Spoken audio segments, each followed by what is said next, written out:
Welcome to the Brave Women at Work podcast. This is your host, Jen Pastikas.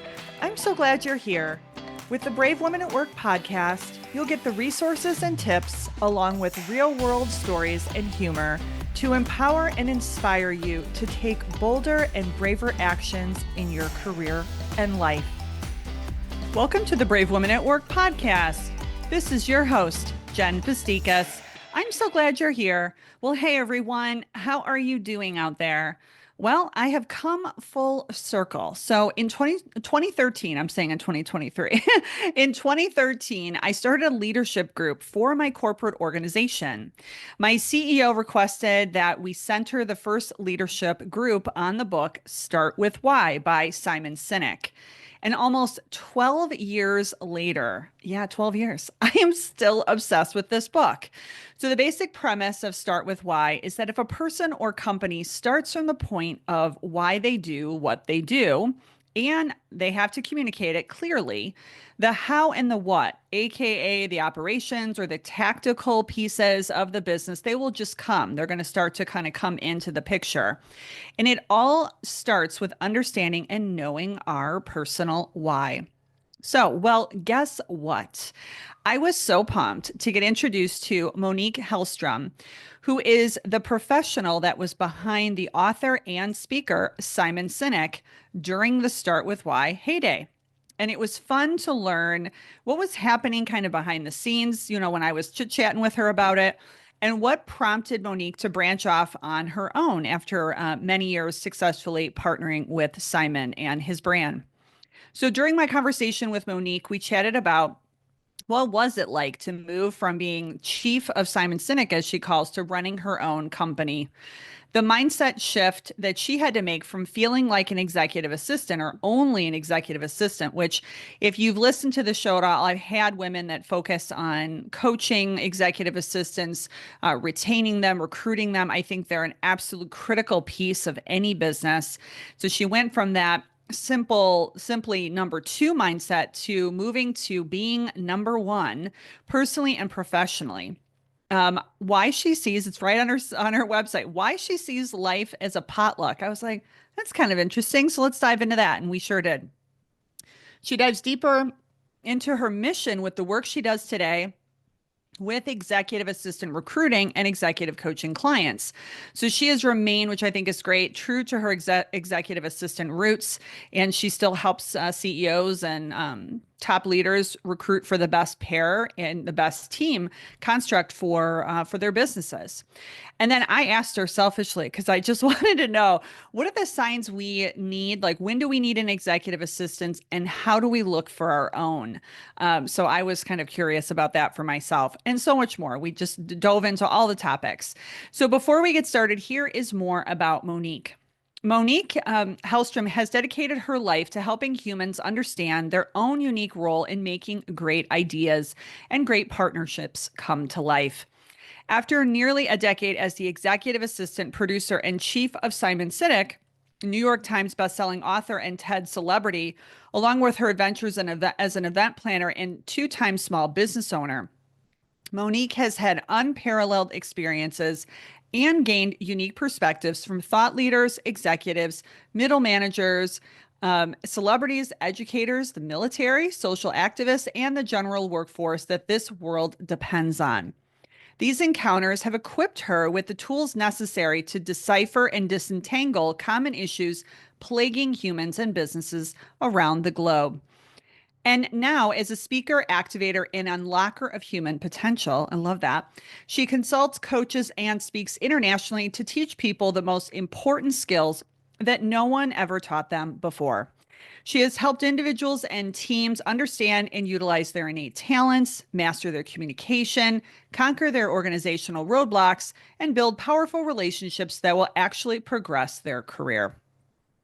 As an expert on communication and feedback, human, not quote unquote soft skills, she calls them human skills, which I believe they are, personality typing, and assessments we touched on, performance enhancer, skill building techniques, executive presence, and ways to motivate. She offers a practical and honest approach to subjects like change, teamwork, collaboration, conflict, and communication. She has cultivated an ability to identify patterns, diagnose the gaps, and establish a workable solution. She is experienced in taking large, complex problems and breaking them down into bite-sized, achievable nuggets. So, if the show, Brave Woman at Work, if the show has made an impact on you, please be sure to share it with a family member, a friend, or a colleague. And I say it all the time. Your ratings and reviews, yep, they matter. So they help the show continue to gain traction and grow. So I would love to hear from you.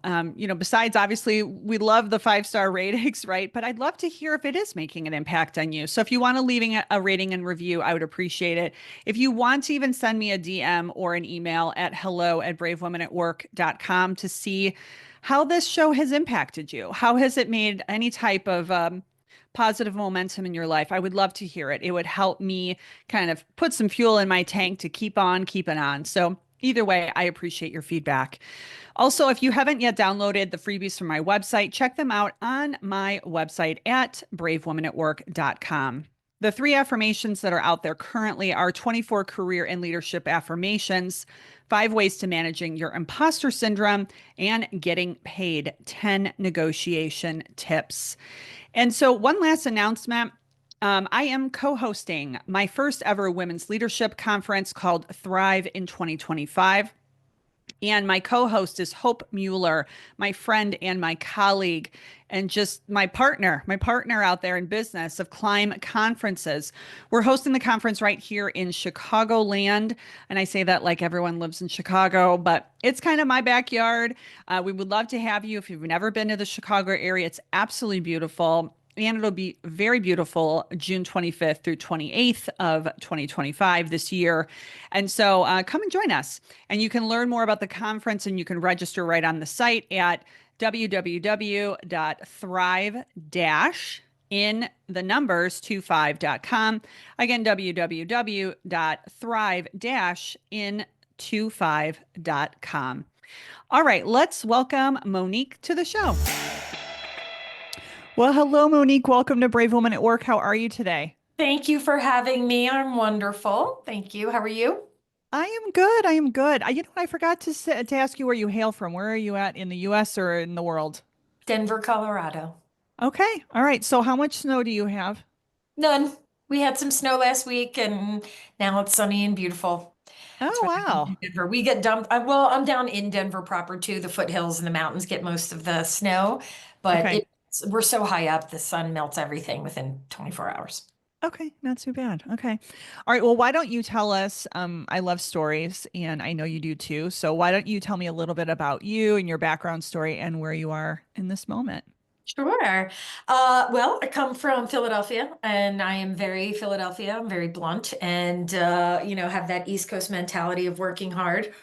I've always been a hard worker. I've always been logistically oriented. I've always been organized. It was just something, my parents were very organized and they also did everything in a very linear, logistical manner. So I was taught that early Mm, and just kept going with that and kept improving my skills throughout my life to um, show people that this background of organization and structure and process and how to get things done is more important sometimes than the idea that they're connected to.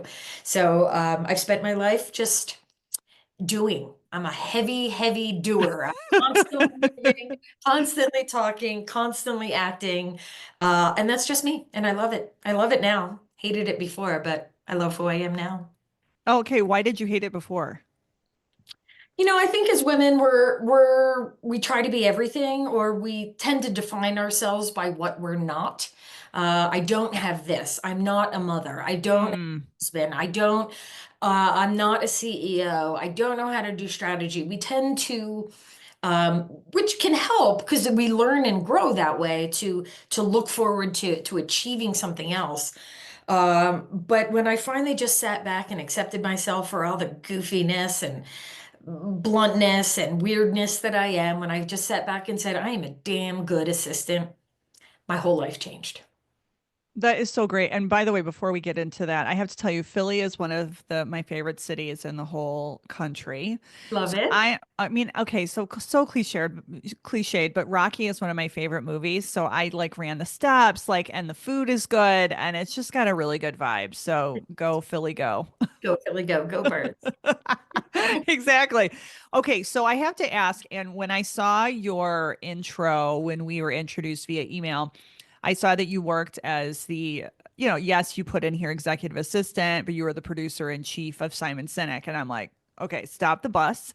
And I'll tell you why I stopped the bus. Well, everybody, I have talked about Simon Sinek many, many times. Like, who doesn't know this man? And if you don't, like, he just wrote this little book called, Start with Why, Oh, book. which became, a huge sensation. And then he's got a famous TED talk and, on and on and on. He's kind of become this monstrous brand.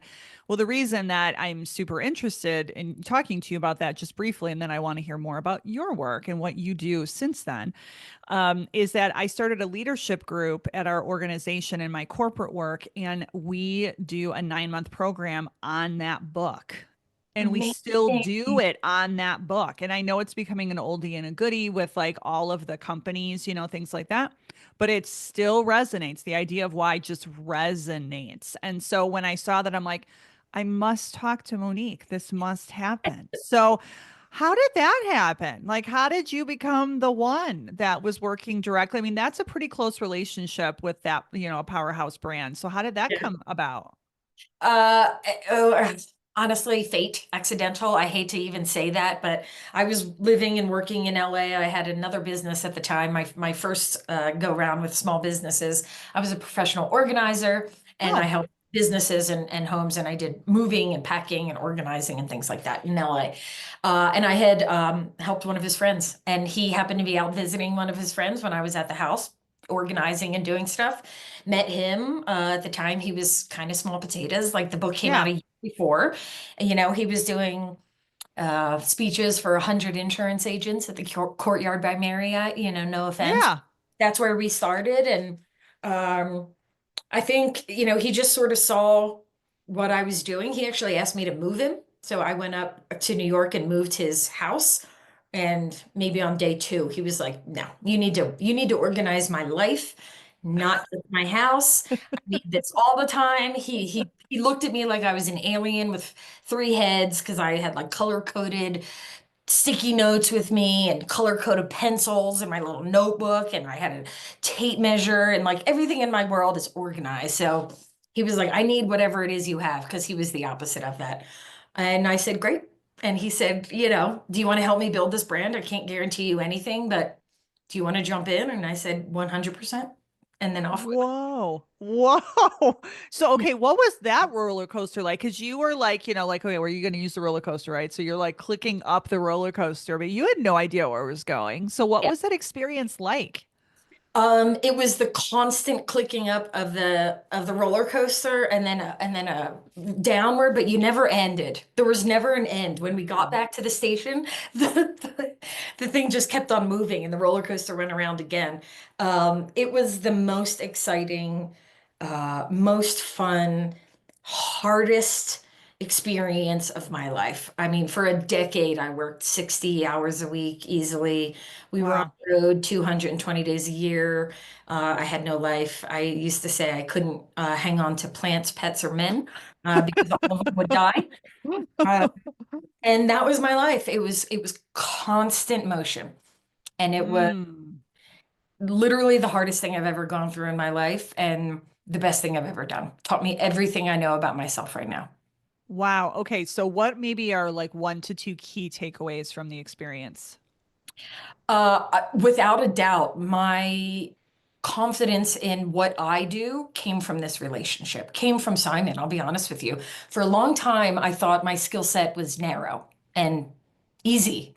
I'm organized. I can be an assistant. I can do all the logistics. I can Mhm. set anything up. I thought, well, duh, how easy is it to do this? I'm organized. I can do it. So I didn't necessarily value my skill set to be as important as his. And I always felt of myself as number two. He was most important. Generally, he was. I mean, let's be honest, but that his skill set, I guess, was more important than mine. And he was the one that taught me that that's not true. He said, "You are not number two. I'm one, you're A. You're number one at what you do, and I'm number one at what I do. So just do what you do and do it really well and try not to do everything else. Don't be what you're not. Be the best version of you."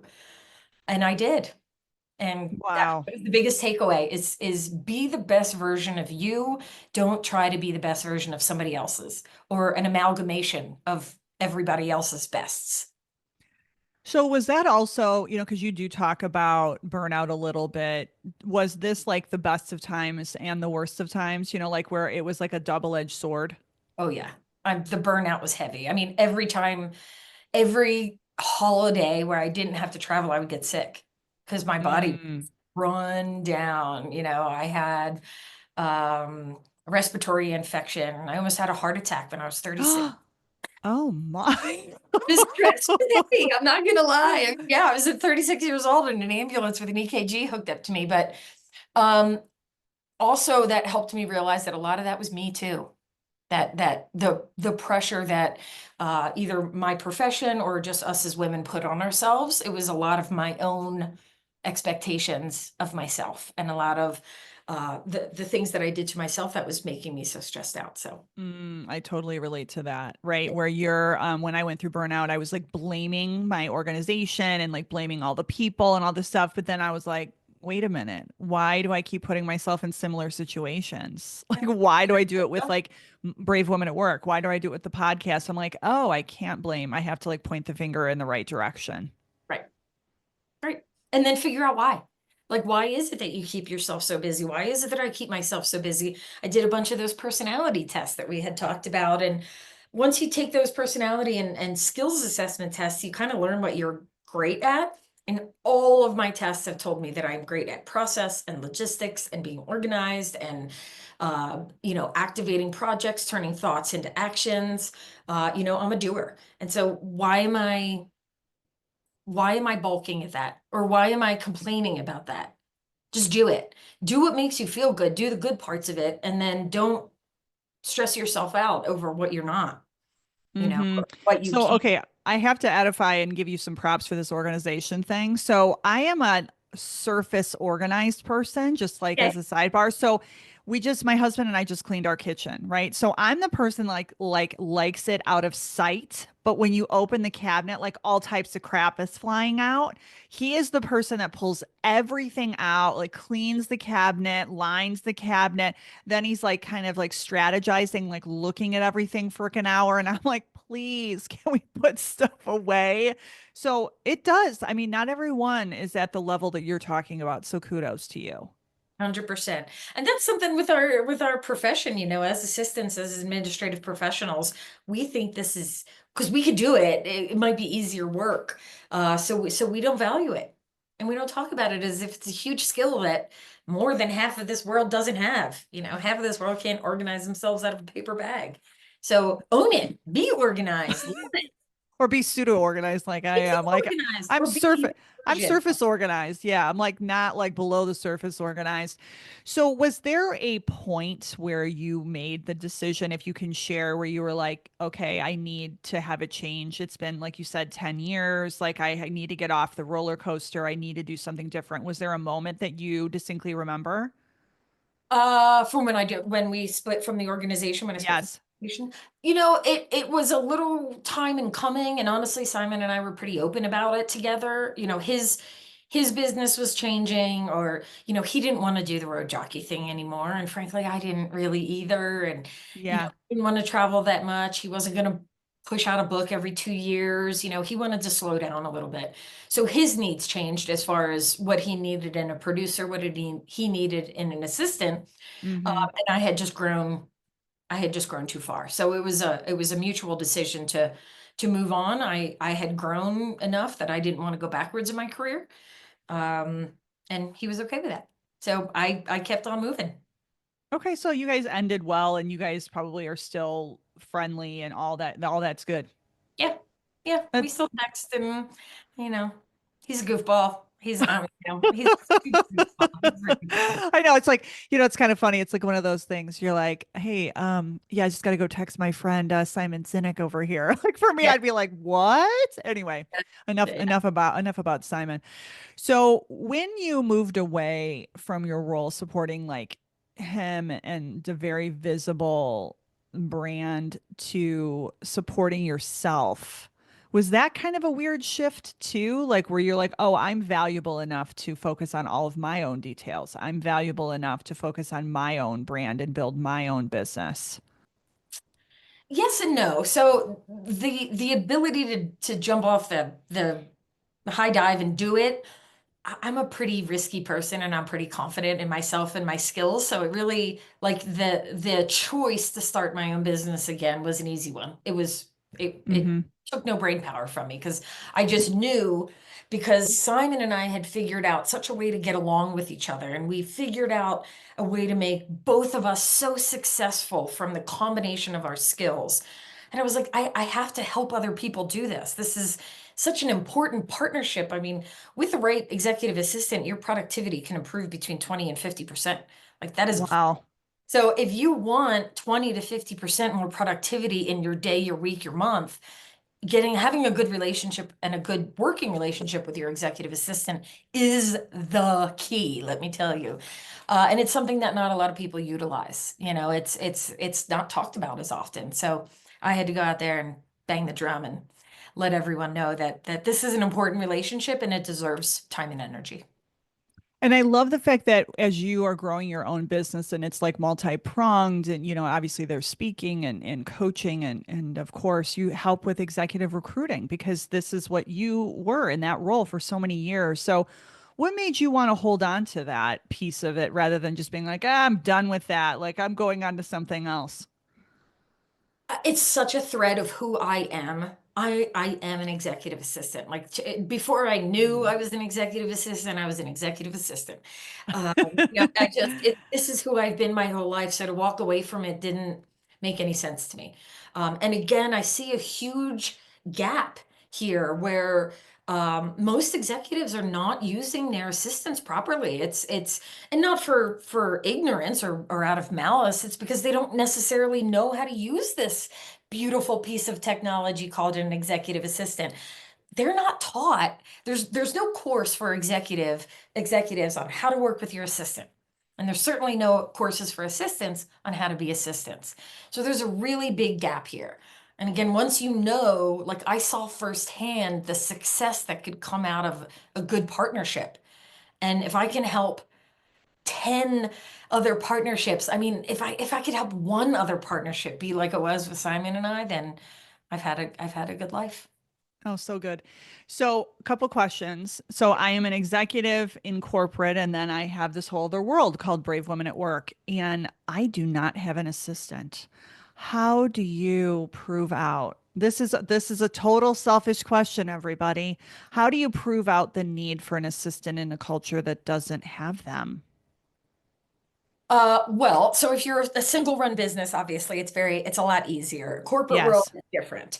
Um, So what else, when you know the time is right, personally, is when you're doing the things that are not moving the needle forward. As an executive, you have to move the needle forward every day. If you're doing something like an expense report that has no movement or increase in building a business, building your team, becoming more successful, you're wasting your time. So even if it's stuff that you like to do, even if you enjoy doing some of the things like event planning or strategizing in meetings or things like that, it's not worth your time. So for the executives out there, you know when it's time and you're denying that it's time. Psst, the women deny it more than the men. P.S.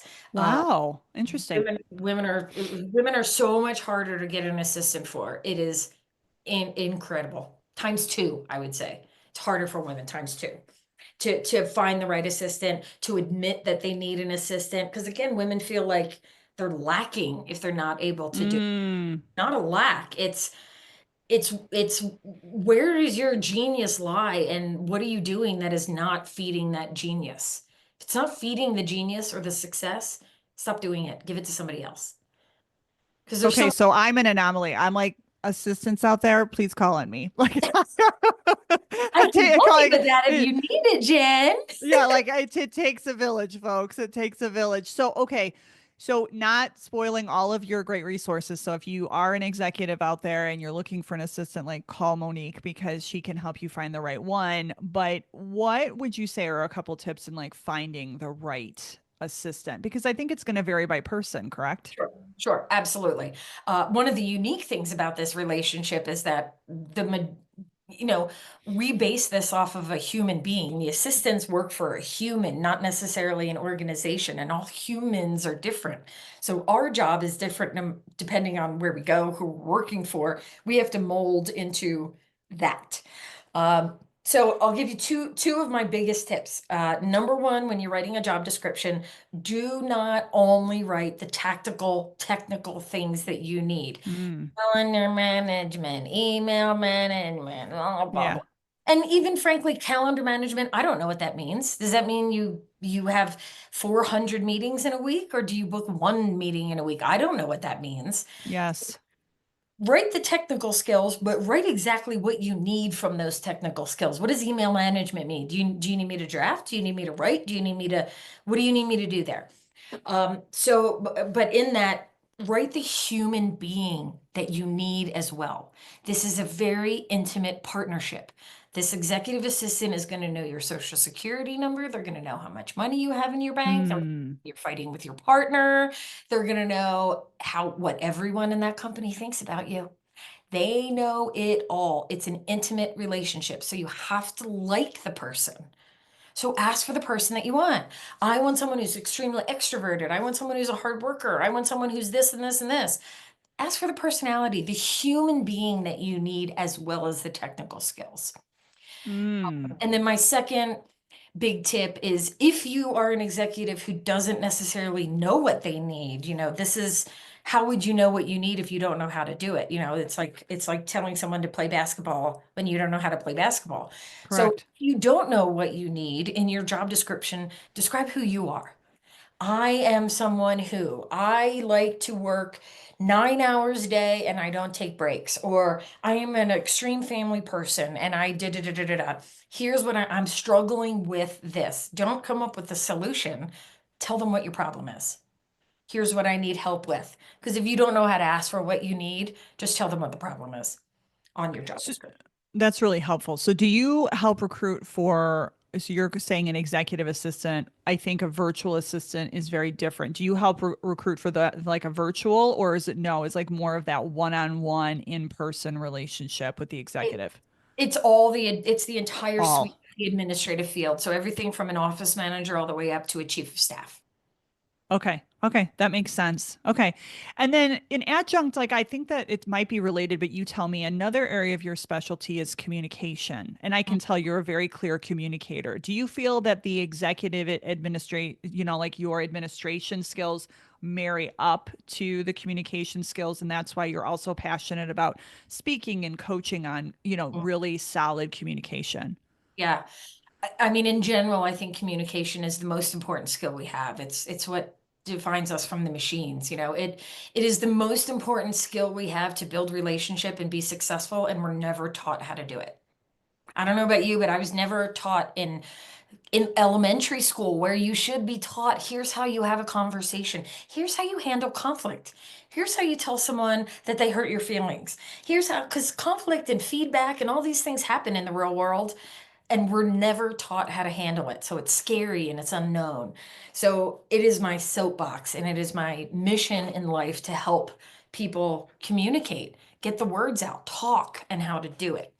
And there's a Mm. serious lack of that, not only because of our telephones and our need to fit everything into a certain amount of characters, but just we're not verbally talking with each other anymore. We're using things like Slack and email and text in order to communicate. So without good communication, yeah, I don't know how you can grow. I mean, their growth lies in how you communicate with other people. I It really does. totally agree. Yeah, I totally agree. So I'll give you two examples. So the first one is I was talking to one of my coaches actually on Voxer yesterday, and the conversation just like went in like a wackadoodle like way. And it was like, I think we were like, yes, we were on the page, on the same page, but no, we weren't. And I think that I was like hurt. I was like, oh my God, like I think I'm hurting her feelings. So the reason I'm saying that is because sometimes just getting on the good old fashioned telephone or having a face to face conversation, let's hear it in the back, folks, like really Oh, makes a difference. thank you. Say that 17 times to everyone you know. It's not scary to talk to people. And if it is, it's because you're out of practice. Communication is a learned skill. You are not born with the ability to be a good communicator. You Mm. learn. It is a skill like tennis, basketball, and how to cook. So if you can improve and do research and take classes and read books, you can improve the way you communicate. This is something that we have control over, and so very few people do. And they run away from it and they hide from it, and it's scary. So the more we practice, the better we'll get at it. And you don't have to be perfect.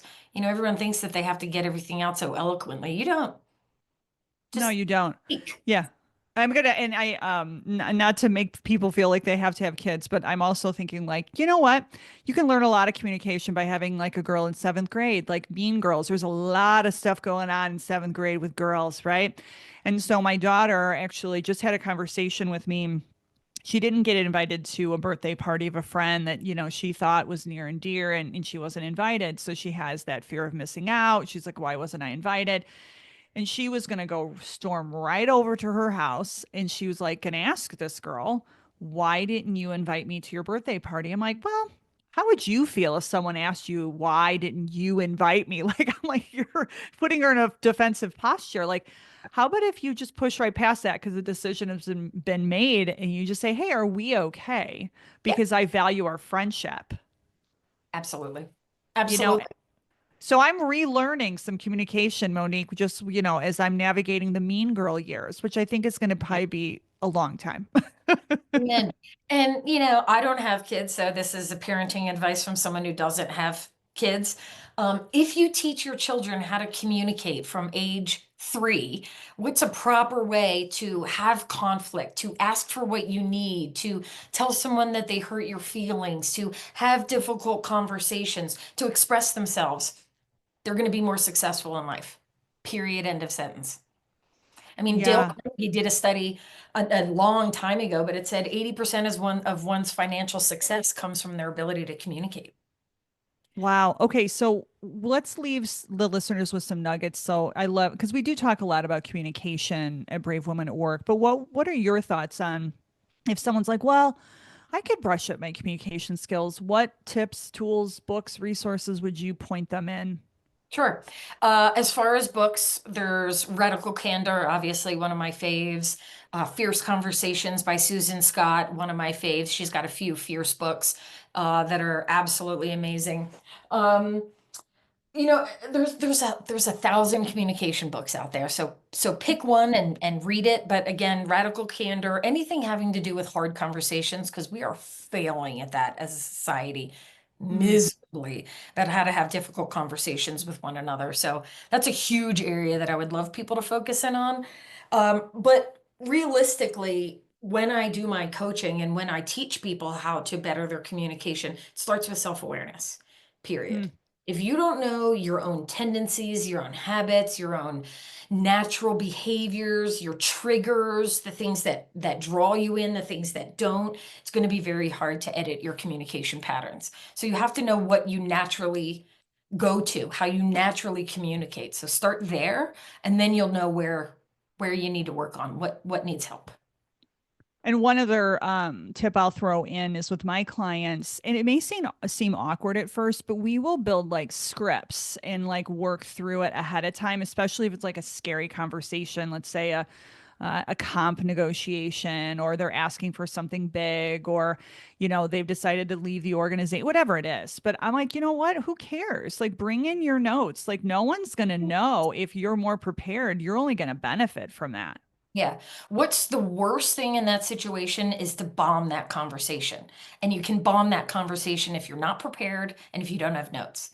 That is 10 times worse than you coming into a hard conversation, even if you fumble your words and you're like, but I just need to say something and I don't really know how to get it out, but here's the thing, and da da da da. Like, it doesn't have to be gorgeous. Just get it out and talk about yourself and don't be mean.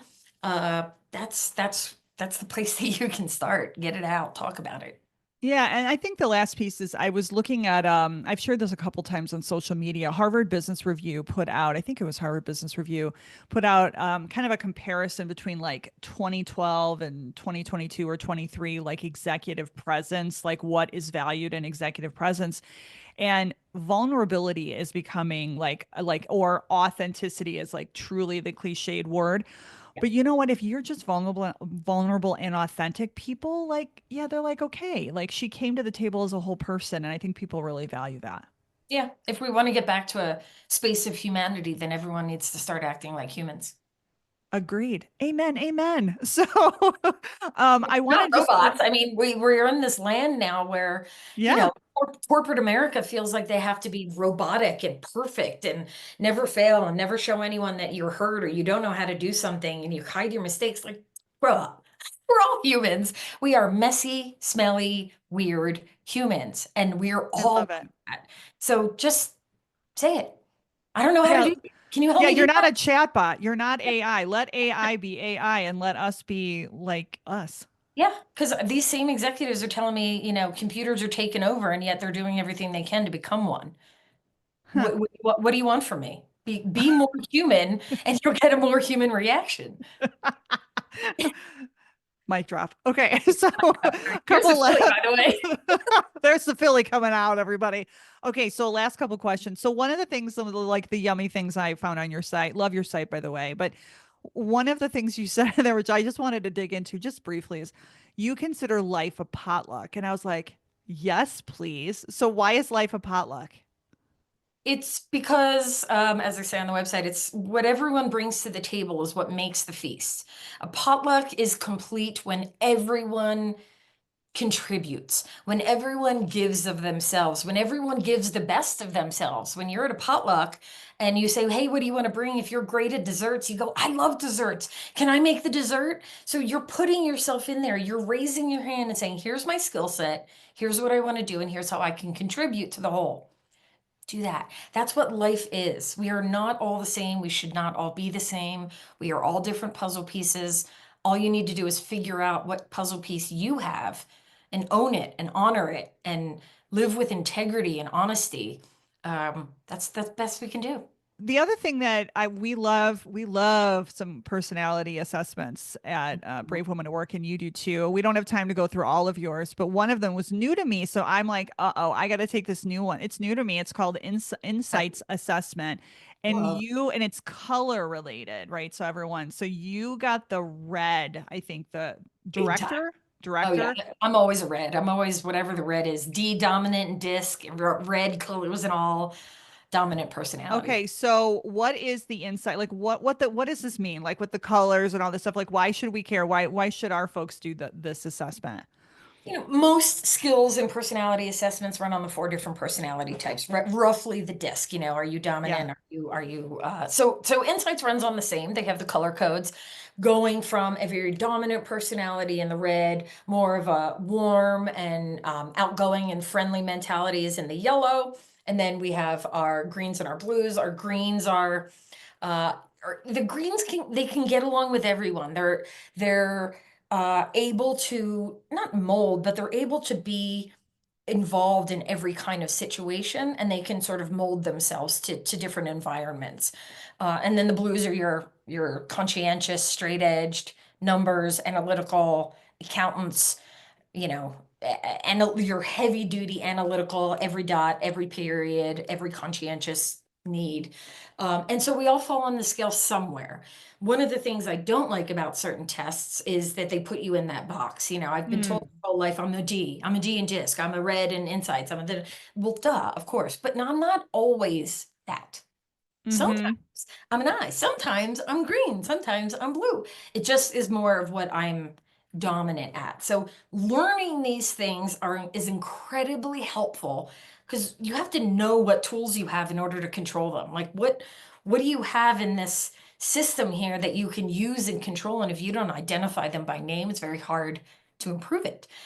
So yes, learn about yourself. Those insights is great. The thing I love about the insights is that what do you do in a stressful situation?